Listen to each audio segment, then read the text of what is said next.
Portos de Galicia reforzará o servizo de celadores gardapeiraos nas instalacións portuarias do sur da Ría de Arousa. Nas vindeiras semanas, o ente autonómico incorporará 2 novos profesionais, que se sumarán aos 3 que traballan na actualidade nos 11 portos. Pasaremos, en consecuencia, de 3 a 5, co cual esas 11 instalacións, algunhas das cuales que son tan importantes, se me permitides mencionalo, como pode ser Cambados, como pode ser nos 2 portos que teñen, como pode ser Vilanova, como pode ser a Illa, como pode ser Carril, como pode ser Vilaxoán, como pode ser o Grove, digamos, os actuales celadores esperamos, agardamos que poidan desenvolver con moita máis folgura o seu traballo. Ademais de reforzar o traballo actual, a intención do ente autonómico é que isto permita aos gardapeiraos desenvolver novos labores no seu día a día. E incluso poidan realizar actividades que a actual carga de traballo llos impide. A veces nos piden,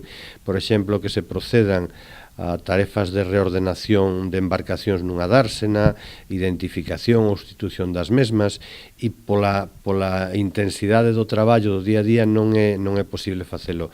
Nos agardamos que agora sexa así. Un dos novos celadores traballará nos peiraos de Carril e Vilaxoán, instalacións que até agora non contaban con este servizo. O outro dedicarase aos 3 portos da Illa de Arousa. Ademais, dende Portos de Galicia tamén establecerán reforzos puntuais. Un novo celador reforzará a carga de traballo que exista en esos portos por cuestións estacionais ou por cuestións incidentais que poidan xurdir, non con carácter permanente, pero en todo caso estaríamos falando en ese suposto pasar para 11 portos de 3 celadores a 6, si ben é certo que o sexto é para cuestións de reforzo concreto.